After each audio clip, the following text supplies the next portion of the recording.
For our podcast disclaimer, please visit the episode description.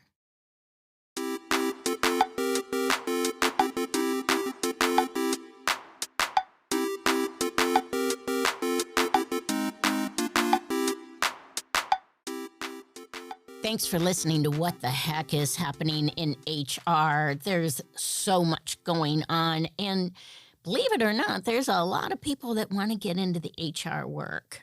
And I want to chat about that a bit. Sometimes people think, I have great people skills, and that's why I want to get into HR. That's very appropriate, but it is not the only reason.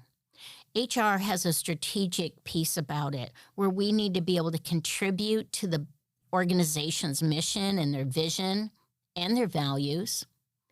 It has an administrative function around it relating to compliance. You can't just say, oh, I don't really want to do that part. And it has an operational piece to it, a day-to-day item where you come in with a to-do list and you think you're going to move that ahead and somebody's already caught you in the parking lot or they've already logged on to your Zoom or your Teams by 8 a.m. So it isn't just about picnics or United Way, and though that's part of it, many times it isn't just that. So you are a business person who happens to have an expertise in the most important asset to an organization, whether it's not for profit, whether it's a business, whether it's just an association. It is the most important thing. If it's your restaurant, the only difference between one restaurant and another is that server. And that focus from the manager, so much put on managers, especially at hospitality, making sure it's clean, making sure there's quality. So being able to get into HR is more than that, just being able to have some people skills. So let's talk about transferable skills. My classes, I have a lot of people coming out of the school districts.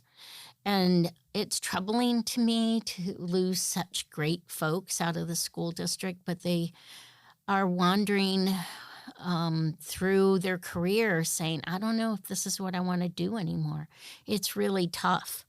I have a friend who's a teacher, and she said to me, Kelly, I'm really thinking this is my last year. And I'm like, well, wait a minute. What do you mean it's your last year? You love teaching. And she said, it used to be when I taught that I would call a parent and the parent would say, what do I need to do to help my child succeed?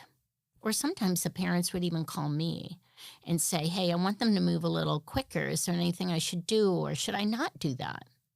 She said, now when I call, the parents will say, what did you do to my child?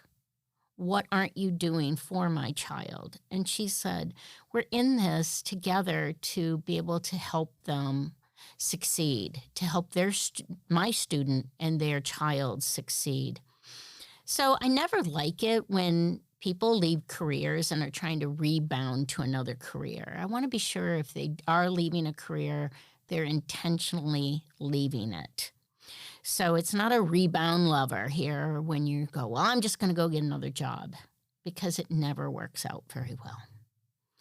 So let's talk about what some of those transferable skills are into HR.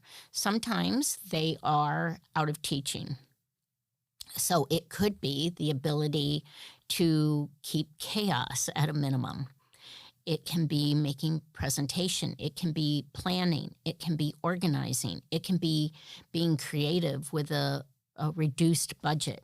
It can be the ability to influence. It can be resourcefulness, figuring out how to get the job done. It can be leading a meeting.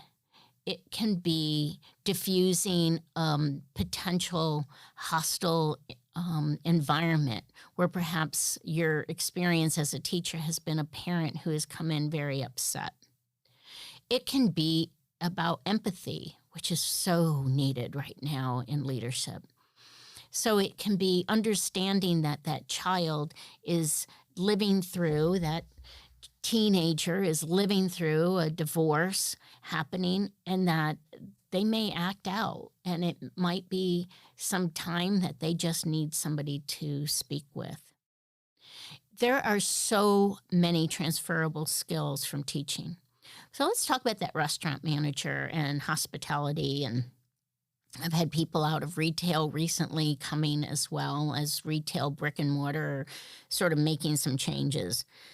So those would be skills of organizing, leading, managing what needs to get done when, in what priority, shifting priorities. Perhaps you've walked into your store and you're ready to open, but then suddenly a pipe bursts and now you've got water everywhere.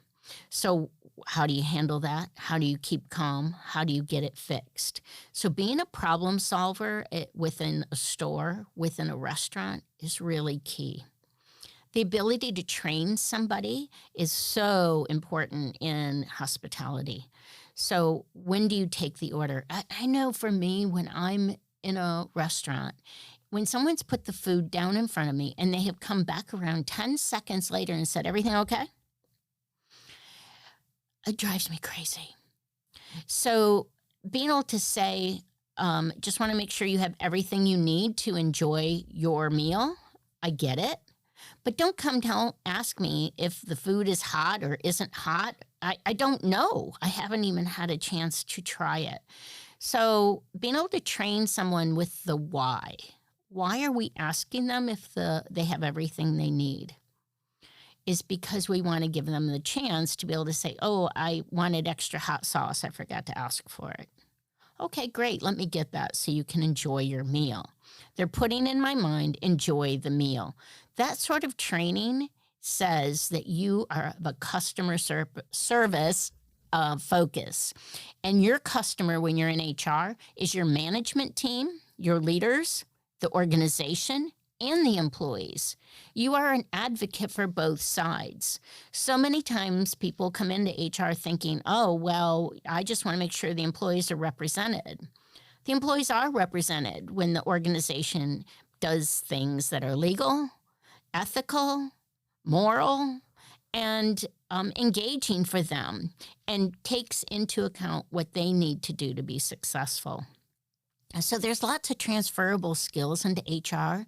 Don't think that because of what you did where you are, it is not transferable. There are times when you're in HR, when you get home, the last thing you want to do is talk to anybody because you've spent all day on the phone or in Zoom meetings, calming down situations, making decisions. And sometimes your family needs to understand that I just need a few minutes to decompress. Sometimes it's good if you have a commute because you can do that before you get home and just kind of process out the day to the next day. So you have transferable skills in every single job. And so I want you to be able to use those. And I hope that you will also transfer onto your subscription list this podcast, What the Heck is Happening in HR? We drop new episodes every Monday, and we can't wait to share with you.